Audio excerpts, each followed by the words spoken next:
আসসালামু আলাইকুম ওয়া রাহমাতুল্লাহি ওয়া বারাকাতুহু। সুপ্রিয় দর্শক, কেমন আছেন আপনারা? আশা করি আল্লাহ তাআলার অনুগ্রহে ভালো আছেন। সুন্নাহর আলোকে মুমিন জীবন অনুষ্ঠানটি আপনাদের সামনে পেশ করতে পেরে আল্লাহ তাআলার শুকরিয়া জানাচ্ছি। সুন্নাহর আলোকে মুমিন জীবন অনুষ্ঠান থেকে আপনাদেরকে স্বাগত জানাচ্ছি। আমি ডক্টর আসম সোহাইব আহমদ। অনুষ্ঠানটি পরিবেশিত হচ্ছে আল মাস্ক আরাবিয়ান আতরের সৌজন্যে। আজকে আমাদের আলোচ্য বিষয় সুন্নাহর আলোকে ঈদ উদযাপন।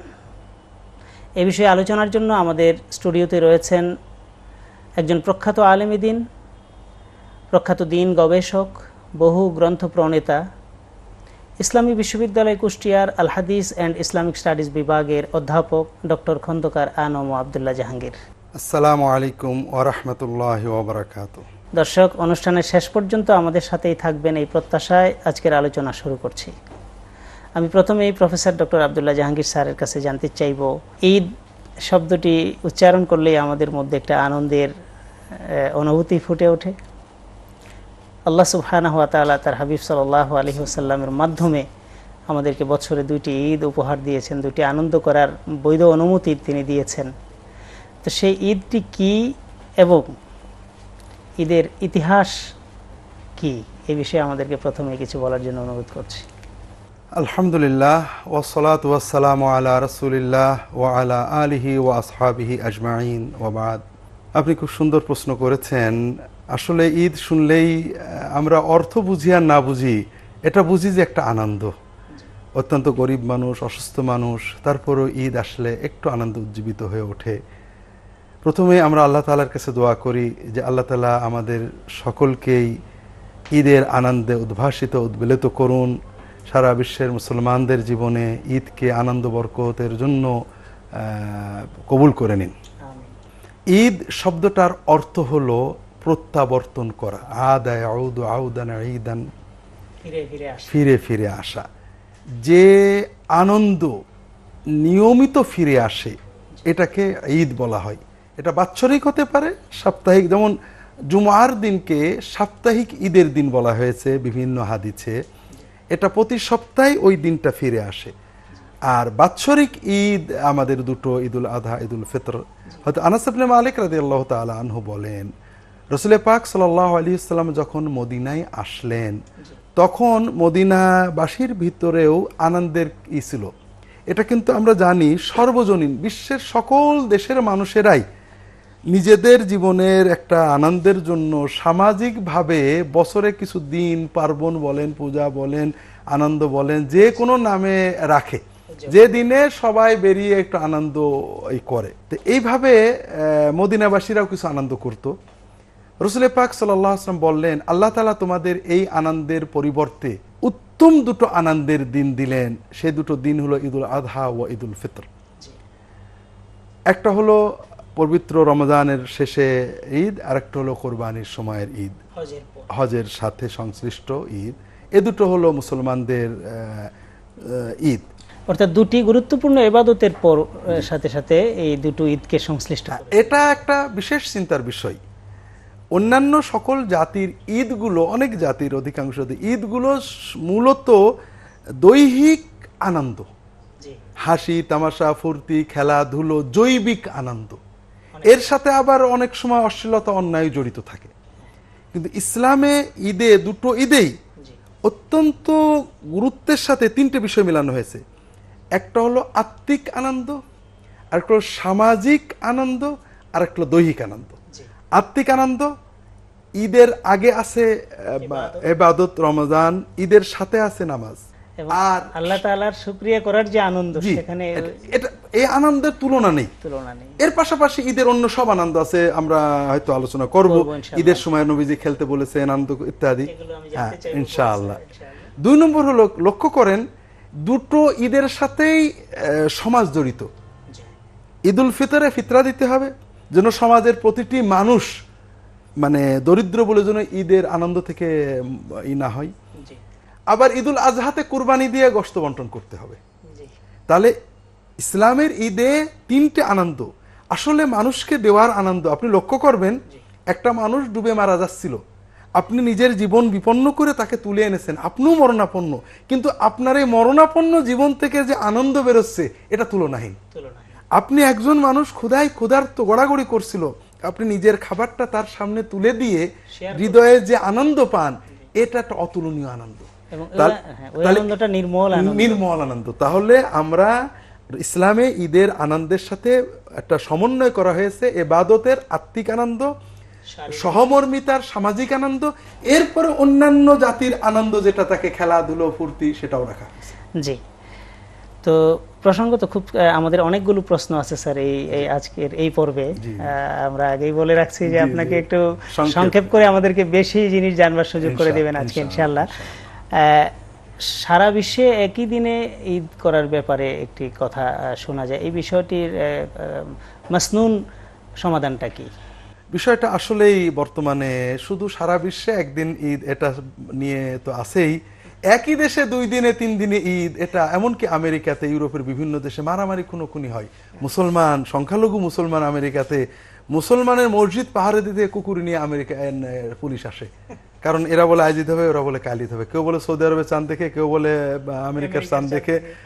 এটা নিঃসন্দেহে দুঃখজনক। এখানে কয়েকটা বিষয় মনে রাখতে হবে। ইসলাম বিশ্বজনীন সর্বজনীন ধর্ম।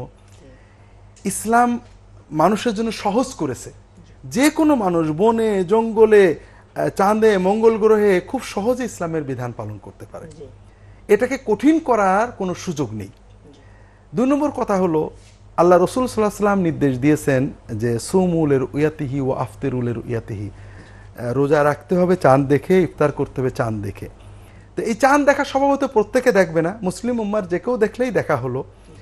এই জন্য সারা বিশ্বে একদিনে ঈদ হওয়ার সম্ভাবনা আমরা অস্বীকার করছি না, তবে যেটা সুন্নতের আলোকে যেটা হয়ে এসেছে রাসূল পাক সাল্লাল্লাহু আলাইহি ওয়াসাল্লামের যুগ থেকে এ পর্যন্ত, এই বিষয়টাকে মুসলমানরা সহজ হিসেবে নিয়েছেন, এবং এটাই মানুষ সহজে গ্রহণ করতে পারে। সেটা হলো রাসূল পাক সাল্লাল্লাহু আলাইহি ওয়াসাল্লাম যেখানে চাঁদ দেখেছে সেখানে ঈদ করেছেন, অন্য এলাকায় খবর দেওয়ার কোনো ব্যবস্থা করেননি যে সবাইকে বলে দাও তাড়াতাড়ি দুধ পাঠাও, ঘোড়া পাঠিয়ে দাও। সাহাবীদের জামানায় সিরিয়ায়, মুসলিম শরীফের হাদিস, সিরিয়ায় একদিনে ঈদ হয়েছে, মদিনায় আরেক দিনে ঈদ হয়েছে। এই বিষয়টা নিয়ে তারা কখনো বিতর্ক করেননি বা কারোর নামাজ হয়নি, ঈদ হয়নি বলে কেউ মারামারি করেননি। জি, এবং এরপরে সারা বিশ্বে সবসময় প্রত্যেক এলাকার মানুষ নিজের এলাকার চাঁদ দেখা অনুযায়ী রোজা রেখেছেন, ঈদ করেছেন, এবং এখানে রাষ্ট্রীয় সিদ্ধান্ত মেনে নেওয়ার বোধ একটি ব্যাপার আছে। এটা সবচেয়ে গুরুত্বপূর্ণ যেটা, সেটা হলো ইসলাম একটা রাষ্ট্র নিয়ন্ত্রিত ধর্ম, এটা নিয়ে বিতর্কের কোনো সুযোগ নেই। আল্লাহ রসুল সাল্লাল্লাহু আলাইহি ওয়াসাল্লাম বলছেন, সহিহ হাদিস, এটা তিরমিজি শরীফ অন্যান্য হাদিসে আসছে, মানে আল ফিত্রু ইয়াউম আফতারান নাস, অন্য রিওয়ায়াতে আফতারাল ইমাম, আল আযহা ইয়াউমা ইদাহিল ইমাম, যেদিন রাষ্ট্রপ্রধান এবং মানুষেরা, সব মানুষেরা ঈদ করবে সেই দিন ঈদ। এখন সব মানুষ বলে সারা বিশ্বের সব মানুষ তো সম্ভবই না, একটা দেশের জনপদের সব মানুষ। কাজেই আমরা যদি একাধিক দিনে ঈদ করি, সৌদি আরবে যেদিন আমরা তার পরের দিন, এটাতে 2 দেশে 2 দিনে ঈদ হওয়ার কারণে গুনাহ হবে, এটা কোনো ইমাম ফকিহ বলেননি, সাহাবীদের যুগ থেকে হয়েছে। কিন্তু একই দিনে ঈদের নামে আমরা বাংলাদেশে 2 দিনে ঈদ করলাম, এটা একটা কঠিন হারাম। একদিকে হাদিসের নির্দেশ লঙ্ঘন করা হলো, অন্যদিকে একটা খুব গুরুত্বপূর্ণ বিষয় আপনি বলেছেন, সেটা হলো সুমুলের উয়াতিহি, চাঁদ দেখে রোজা রাখো, ইফতার করো। এটা কিন্তু ঠিক এই রকম নয় যে আমি দেখবো, আমি বা দুনিয়ার যে কেউ দেখলে হবে, রাষ্ট্র গ্রহণ করতে হবে। রাষ্ট্র যতক্ষণ না সাক্ষ্য গ্রহণ করবে যে চাঁদ দেখা গ্রহণযোগ্য সাক্ষ্য, ততক্ষণ, এমনকি যে ব্যক্তি নিজে চাঁদ দেখেছে সেও ঈদ করতে পারবে না। তাহলে রাষ্ট্র, এটা কোন হাদিসের বর্ণনায় যেদিন রাষ্ট্রপ্রধান ঈদ করবেন, কাজেই রাষ্ট্রপ্রধানের ঘোষণা। আমরা অনেক সময় মনে করি এটা বোধহয় মুসলিম দেশের বা ইসলামিক রাষ্ট্রের ব্যাপার, এটা আরেকটা বিশাল মানে বিভ্রান্তি আমাদের ভিতরে। যে কোনো মুসলিম দেশই দারুল ইসলাম, আর দারুল ইসলামের এটা হুকুম। এজিদের সময়ও যেমন দারুল ইসলাম ছিল, মামুনের সময় ছিল। কাজেই রাষ্ট্র প্রশাসনে ভুল থাকতে পারে, পাপ থাকতে পারে, কিন্তু এজন্য রাষ্ট্রের আনুগত্যের বিধান অপসারিত হয় না। এই জন্য রাষ্ট্র, সরকার, প্রশাসন নির্দেশের বাইরে একই দেশে 2 দিন ঈদ করা নিঃসন্দেহে এটা অবৈধ এবং কোরআন হাদিসের আলোকে হারাম কাজ। তবে সারা বিশ্বে একদিন ঈদের জন্য, যেহেতু মুসলমান যদি কেউ চাঁদ দেখে, আমরা যদি আলেমরা ইজমা করেন, বিভিন্ন রাষ্ট্র একত্রিত হয়ে বিশ্বের কোথাও তারা দূত রাখেন, রাষ্ট্রের প্রতিনিধি চাঁদ দেখে রাষ্ট্রকে জানাবেন, রাষ্ট্র চাঁদ দেখার বিশ্বস্ততা প্রমাণ করে ঘোষণা দিলে, এটার সম্ভাবনা আমরা অস্বীকার করছি না, কিন্তু এজন্য ইজমার প্রয়োজন। আর যতদিন এই এজমা না হবে ততদিন আমাদের অবশ্যই নিজের দেশের রাষ্ট্রের মানুষের সাথে একাধিক দিন যেন ঈদ একত্রে ঈদ করা ফরজ, এবং একাধিক দিন যেন না না কখনোই না। আমরা দুঃখের সাথে লক্ষ্য করছি যে আমাদের দেশে বিভিন্ন জেলাতে 2 দিনে ঈদ হচ্ছে এবং এটা টেলিভিশনে প্রচার হয়। এটা দুঃখজনক নিঃসন্দেহে যে আমরা একই দেশে, যেখানে রাসূল পাক সাল্লাল্লাহু আলাইহি ওয়াসাল্লাম বলছেন যে আল ফিত্রু ইয়াউমা আফতারান নাস, আমার দেশের মানুষদেরকে বাদ দিয়ে আমরা অন্য দেশের মানুষদের সাথে ঈদ করছি। ইয়াউমা আফতারাল ইমাম, রাষ্ট্রপ্রধান যেদিন ঈদ করছেন ওই দিন না দিয়ে আমরা অন্য দিনে ঈদ করছি। রাসূল পাক সাল্লাল্লাহু আলাইহি ওয়াসাল্লাম দুটো নির্দেশ আমরা লঙ্ঘন করছি। আল্লাহ তাআলা আমাদেরকে হেফাজত করুন এই ধরনের বিশৃঙ্খলা সৃষ্টি থেকে। বরং আমরা এটা এলমি গবেষণা করতে পারি, রাষ্ট্র প্রশাসনের কথা বলতে এবং পারি, সারা বিশ্ব আন্তর্জাতিক মুসলিম বিশ্বের সাথে কথা বলতে পারি, এটা সারা বিশ্ব সম্ভব। যদি একমত হয় হ্যাঁ, তাহলে সেটা সম্ভব আমাদের না। দেশের প্রতিনিধি মক্কায় রাবেতায় রাখতে পারি, এটার গবেষণার মানে গুরুত্ব অস্বীকার করছি না, কিন্তু একই রাষ্ট্রে বিশৃঙ্খলা- একই দিনের ঈদের নামে একই রাষ্ট্রে 2 দিনে ঈদ, সারা বিশ্বে একদিনে ঈদের নামে একই দেশে একাধিক দিনে ঈদ, এটা নিঃসন্দেহে দুঃখজনক, অন্যায়, শরীয়ত বিরোধী। স্যার, আমরা আপনার কাছে আরো গুরুত্বপূর্ণ বিষয়গুলো জানব। দর্শক, ফিরে এলাম বিরতির পর। আমাদের সাথে থাকার জন্য আপনাদেরকে মোবারকবাদ জানাচ্ছি। আপনারা দেখছেন সন্ন্যার আলোকে মুমিন জীবন অনুষ্ঠানটি পরিবেশিত হচ্ছে আল মাস্ক আরাবিয়ান আতরের সৌজন্যে। আজকের আলোচ্য বিষয় সন্ন্যার আলোকে ঈদ উদযাপন। এ পর্যায়ে আমরা প্রফেসর আব্দুল্লাহ জাহাঙ্গীর স্যারের কাছে জানতে চাইব, ঈদ যেহেতু আনন্দ প্রকাশের একটি অনুষ্ঠান, নবীজি সাল্লাল্লাহু আলাইহি ওয়াসাল্লাম এবং সাহাবায়ে কেরাম কিভাবে ঈদের আনন্দ প্রকাশ করতেন এবং ঈদের দিনে কি ধরনের খেলাধুলা তারা খেলতেন এবং তাদের পরিবার পরিজনকে কি ধরনের স্বাধীনতা তারা দিতেন, এই বিষয়গুলো যদি আমাদেরকে বলেন। অনেক প্রশ্ন একসাথে হয়ে গেল, ভুলে যাওয়ার ভয়। আমি মনে করি আত্মিক আনন্দ, হ্যাঁ, সালাতুল ঈদ, এটা হলো সবচেয়ে বড় আনন্দ। আবার দেখেন, লক্ষ্য করেন, ঈদুল ফিতরের সময়ে আগে সামাজিক আনন্দ, ফিতরা দিতে হবে, কাজেই ঈদুল ফিতরের সুন্নত হলো একটু দেরি করা। রাসূল পাক সাল্লাল্লাহু আলাইহি ওয়াসাল্লাম সালাতুল ঈদ খুব সকাল সকাল আদায় করতেন, অর্থাৎ বেলা ওঠার আধা ঘন্টা থেকে 1.5 ঘন্টার ভিতরে। তবে ঈদুল ফিতর একটু দেরি করতে, আর ঈদুল আজহা একটু আগে করতেন, কারণ ঈদুল আজহার পরে কুরবানি, তাড়াতাড়ি কুরবানি করে গোশত বন্টন গরিবদের দিতে হবে, নিজেরা খেতে হবে। আর ঈদুল আজহার আগে, ঈদুল ফিতরের আগে যেহেতু ফিতরাটা কমপ্লিট করার বিষয় আছে, তো ফিতরা দেওয়ার মাধ্যমে আনন্দ। গোসল করে খুশবু মেখে, রাসূল পাক সাল্লাল্লাহু আলাইহি ওয়াসাল্লাম সুন্নত ছিল যে এক রাস্তা দিয়ে যাওয়া আর এক রাস্তা দিয়ে আসা, যেন যাওয়ার পথে অনেক মানুষের সাথে, আসার পথে অনেক মানুষের দেখা সাক্ষাৎ হয়, মত বিনিময় হয়, এবং এক্ষেত্রে যানবাহনে না যেয়ে হেঁটে যাওয়াটা নবীজি উৎসাহ দিতেন, পছন্দ করতেন, এবং নিজেও এটা তার সুন্নত ছিল। নতুন জামা কাপড় পরা, জি, যানবাহনে যাওয়া নিষিদ্ধ নয়, তবে হেঁটে যাওয়াটা সুন্নত, উত্তম সওয়াবের কাজ। ঈদের দিনে তাকবীর বলা, আল্লাহু আকবার, আল্লাহু আকবার, লা ইলাহা ইল্লাল্লাহ, আল্লাহু আকবার, আল্লাহু আকবার, লিল্লাহিল হামদ। আল্লাহ শ্রেষ্ঠ, আল্লাহ মহান, আল্লাহ মহান, আল্লাহর জন্য সকল প্রশংসা, এবং আল্লাহ মহান, আল্লাহ মহান, এবং আল্লাহ ছাড়া তিনি ছাড়া কোনো ইলাহ নেই। যাই হোক, এই ঘোষণাটা আমরা দিয়ে মনের আনন্দ, এটাও একটা আনন্দ প্রকাশ, যেটা আমরা খুব খুশি হলে তাকবীর বলি, ওই রকম আর কি। ঈদের মাঠে দেখা সাক্ষাৎ হলে সালাম করা, সালাতুল ঈদের ক্ষেত্রে রাসূল পাক সাল্লাল্লাহু আলাইহি ওয়াসাল্লাম কিছু সুন্নত ছিল। প্রথমে এসেই সালাত আদায় করা, সালাতের তাকবীর নিয়ে আমাদের অনেক ঝগড়া করি, দুর্ভাগ্য যে আমরা ছোট বিষয় নিয়ে ঝগড়া করি। এই প্রশ্নটি আমাদের আছে স্যার, আপনি যেহেতু নিয়ে এসেছেন, একটু বলেন স্যার যে ঈদের সালাতের তাকবীর কয়টি? হ্যাঁ, প্রথম কথা হলো যে রাসূল পাক সাল্লাল্লাহু আলাইহি ওয়াসাল্লাম থেকে মারফু হাদিসে, অর্থাৎ তার নিজের কর্ম হিসেবে 6-12 কোনোটাই টনটনে সহি নয়। আচ্ছা, এ ব্যাপারে আমার একটা ছোট্ট বই আছে, সালাতুল ঈদের অতিরিক্ত তাকবীর সহি হাদিসের আলোকে। আমরা দেখেছি যে 12 তাকবীর অথবা 13 তাকবীর এবং 6 তাকবীর মারফু হাদিস থেকে যা আসছে, তার ভিতরে মুহাদ্দিসিনে কেরাম বিভিন্ন ত্রুটি ধরেছেন। এই জন্য ইমাম আহমদ ইবনে হাম্বল রাহিমাহুল্লাহ বলেছেন যে রাসূল পাক সাল্লাল্লাহু আলাইহি ওয়াসাল্লাম থেকে একেবারে নির্ভেজাল সহি কোনো হাদিস এ ব্যাপারে পাওয়া যায় না। তবে সামগ্রিকভাবে 12 তাকবীরের হাদিস রাসূল পাক সাল্লাল্লাহু আলাইহি ওয়াসাল্লাম আমল হিসেবে অধিকতর জোরদার মনে হয়, আর 6 তাকবীরের হাদিসও হাসান পর্যায়ের বলেই অনুমিত হয়, এবং সাহাবায়ে কেরামের আমলে এটা ছিল। সাহাবাগণের আমলটা এখানে খুবই সহি। মুয়াত্তা ইমাম মালিকে আবু হুরায়রা থেকে একেবারে বিশুদ্ধতম সনদে বর্ণিত হয়েছে যে তিনি 12 তাকবীর দিয়ে সালাতুল ঈদ আদায় করতেন। 6 তাকবীর দিয়ে না, 12 তাকবীরে আবু হুরায়রা রাদিয়াল্লাহু তাআলা আনহু থেকে বিশুদ্ধতম সনদে। পাশাপাশি 9 জন সাহাবী থেকে, আব্দুল্লাহ ইবনে মাসউদ, হুযায়ফা ইবনুল ইয়ামান, আবু মাসউদ আনসারী, জাবের ইবনে আব্দুল্লাহ, আনাস ইবনে মালিক, আব্দুল্লাহ ইবনে জুবাইর সহ 9 জন সাহাবী থেকে সহিহ বুখারী, সহিহ মুসলিমের শর্ত অনুসারে সহিহ হাদিসে বর্ণিত হয়েছে।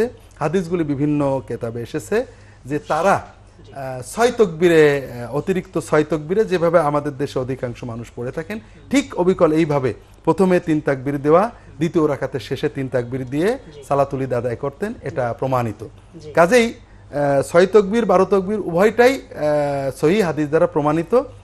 এ ব্যাপারে ঝগড়াঝাটি করা, মুসলমানের হিংসা বিদ্বেষ ছড়ানো, এটা অত্যন্ত দুঃখজনক ব্যাপার। একই গ্রামে দুইটি ঈদের ঈদগাহ বানানো, এটার বৈধতা শরীয়তে কিভাবে দেখছে? আসলে ঈদ, আমরা তো আজকাল দিনটাকে ভেঙে ফেলেছি। গ্রামে প্রতি মহল্লায় হবে অক্তিয়া মসজিদ, জুমাটা হবে অনেক এলাকার মানুষ একসাথে হবে, আর ঈদ হবে বৃহৎ এলাকার মানুষ, 10 গ্রাম বেশি। ঈদের মাঠের একাধিক হবে জনসংখ্যার কারণে, দূরত্বের কারণে। এজন্য আমাদের চেষ্টা করতে হবে যত বেশি মানুষ একসাথে ঈদ কিন্তু শুধু নামাজ নয়, ঈদ একটা জমায়েত, যত বেশি মানুষ জমায়েত হবে, দেখা সাক্ষাৎ হবে, মিলন মেলা, আমাদের বেশি সওয়াব হবে। আপনি আরেকটা প্রশ্ন করছিলেন ঈদের আনন্দের ব্যাপারে, সেটা আমরা যাব স্যার। এই প্রসঙ্গটা আমাদের দেশে অনেক জায়গাতে লক্ষ্য করছি, গ্রামে দুইটা গ্রুপ কোন্দল করার কারণে তারা ঈদগাহটাকে আলাদা করে ফেলেছে। এই চেতনায় ঈদগাহকে আলাদা করাটা শরীয়ত কিভাবে দেখে? এটা নিঃসন্দেহে হারাম, অবৈধ। মুসলমানদের ঐক্য বিনষ্ট করা একটা কঠিন হারাম। মুসলমানদের জামাত অনেক সময় দলাদলি করে, অনেক সময় ধর্মীয় মতভেদ নিয়ে, অনেক সময় ঈদের তাকবীর নিয়েও আমরা একটা কঠিন, ঈদের তাকবীরের মতো একটা ইবাদত নিয়ে আমরা একটা হারাম কাজে নিপতিত, যেখানে তাকবীরের ব্যাপারে 12 তাকবীর এবং 6 তাকবীর দুটোই সহিহ পাওয়া যায়, সেখানে যে কেউ কোনটা আমল করে। হ্যাঁ, কিন্তু এটাকে আমরা কেউ কোনটাকে উত্তম মনে করতে পারি, কিন্তু উত্তম একটা কাজ করতে যে একটা হারাম কাজে নিপতিত হয়ে যায়। জি। তো যে প্রশ্নটা স্যার করেছিলাম যে ঈদের আনন্দ করতে যে সাহাবায়ে কেরাম কি ধরনের খেলাধুলা করতেন, রাসূল পাক সাল্লাল্লাহু ঈদের দিনে একটা বিষয় করতেন যেটা আমাদের সমাজে অনেকটা অনুপস্থিত, মেয়েদেরকে ঈদের জামাতে যেতে বলতেন। এটা হচ্ছে অনেকটা মেয়েদের জন্য বিনোদনের দরকার আছে, পরস্পর দেখা সাক্ষাৎ, সালাতে অংশ নেওয়া। মহিলা সাহাবেরা বললেন, হুজুর অনেকের নামাজ ফরজ নয়, অনেকের বোরকা নেই বা তার জিলবাব নেই। তিনি বললেন জিলবাব কর্জ করে হলেও অন্য মহিলার কাছে চেয়ে নিয়ে হলেও যাবে, আর যাদের নামাজ ফরজ না তারা দোয়ায় শরীক হবে, নামাজে কিন্তু যাবে তারা। তিনি সাধারণত আগে খুতবা, ঈদের সালাত আদায় করে খুতবা দিতেন, সাধারণ খুতবা সবার জন্য, এরপর মহিলাদের জন্য আলাদা খুতবা দিতেন, এবং এই যাওয়াটা তাদের এন্টারটেইনমেন্টের জন্য। হ্যাঁ, এটা এক ধরনের শরীক হওয়া, আত্মিক এবং মানসিক, এবং তারা যেন এটা বোধ করতে না পারে যে আমাদের পুরুষগুলো বাইরে চলে গেল, আমরা বন্দী হয়ে থাকলাম। এই অনুভূতিটা যেন তাদেরকে আহত না করে। এটাও ইসলামের সকল ক্ষেত্রে মেয়েদেরকে এইভাবেই রাসূল পাক সাল্লাল্লাহু যুগে, অন্তত সাহাব খোলাফায়ে রাশিদিনের যুগে এই রকম স্বাধীনতা এবং এমনকি সাহাবায়ে কেরামের খেলাধুলার অনুষ্ঠানটি দেখবার জন্য নবীজি সাল্লাল্লাহু আলাইহি ওয়াসাল্লাম, আমি বলছিলাম, রাসূল পাক সাল্লাল্লাহু আলাইহি ওয়াসাল্লাম ঈদের দিনে খেলার জন্য নির্দেশ তো দিয়েছেনই, মসজিদের ভিতরে খেলার অনুমতি দিয়েছেন। সবচেয়ে বড় যে তার স্ত্রীকে খেলা দেখতে উদ্বুদ্ধ করে নিজে নিয়ে গেছেন, খেলা দেখিয়েছেন। যে খেলাগুলো মানে অবৈধ নয়, বৈধ খেলা। এখানে আরেকটা গুরুত্বপূর্ণ যেটা আমাদের সমাজে দুঃখজনকভাবে ছড়িয়ে গিয়েছে, ইসলামের শরীর চর্চামূলক বিনোদনের উৎসাহ দেওয়া আছে, যে বিনোদনে খেলাধুলায় শরীর এবং মন সব উপকৃত হয়। এখন আমরা অনেকটা ইলেকট্রনিক খেলাধুলায় শুধু মনেরই আছে, দেহ চর্চা হয় না। এছাড়া অনেক সময় অশ্লীলতা প্রসারমূলক খেলাধুলোয় নিপতিত হয়, যা আমাদের ক্ষতি করে। সারা মাস রোজা রেখে যে পুণ্য অর্জন করলাম, ঈদের দিনের একদিনের পাপেই তা ধ্বংস হয়ে যায়। বেপরদা চলা, গান বাজনা বা অশ্লীলতায় লিপ্ত হওয়া, অর্ধনগ্ন হয়ে রাস্তায় চলা, এটা খুবই দুঃখজনক। আপনার কাছ থেকে আমরা এই বিষয়গুলো আরো ভালো করে, আরো বেশি করে শোনার আগ্রহ যদিও আছে, কিন্তু সময় আমাদেরকে বাদ সাধছে। তো শেষে আমরা একটা কথা জানতে চাইবো যে ঈদের আনন্দের পরে, রমাদানুল মুবারকের রোজা রাখার পরে, ঈদ করার পরে, কোরআন তেলাওয়াতের পরে, সিয়াম, কিয়াম, কোরআন তেলাওয়াত সবকিছু করার পরে তাকওয়া হাসিল উদ্দেশ্য। তো সিয়াম, কিয়াম, কোরআন তেলাওয়াত এবং তাকওয়াকে আমরা সারা বছর কিভাবে ধরে রাখতে পারবো, এই বিষয়ে আমাদেরকে যদি একটু। আলহামদুলিল্লাহ, এটা খুব গুরুত্বপূর্ণ, মুমিনের জন্য গুরুত্বপূর্ণ বিষয়। প্রথম কথা, যদি আমরা মোটামুটি আবেগ দিয়ে রমজানের আহকামগুলো পালন করি, অনুভূতি তো কিছু থাকবেই। দ্বিতীয়ত, রমজানকে বিদায় দিতে হবে, কিন্তু রমজানের হাদিয়াকে, অর্থাৎ মেহমান এসেছে, হাদিয়া নিয়ে যাওয়ার সময় আবার যদি মেহমানকে হাদিয়াটা ধরিয়ে দেন, তাহলে মেহমান নিশ্চয়ই নারাজ হবে। জি, রমজান যে হাদিয়া দিয়েছে অর্থাৎ সিয়াম, নফল সিয়ামের অভ্যাস রাখতে হবে। শাওয়াল মাসে 6টা রোজা, আল্লাহ রাসূল সাল্লাল্লাহু আলাইহি ওয়াসাল্লাম বলেছেন রমজানের রোজা রাখার পরে শাওয়ালে যে 6টা রোজা রাখবে তাকে আল্লাহ পুরো 12 মাস রোজা রাখার সওয়াব দেবে। এছাড়া আইয়ামে বিদের আইয়াম বিদের রোজা, অর্থাৎ প্রতি মাসে কিছু রোজা।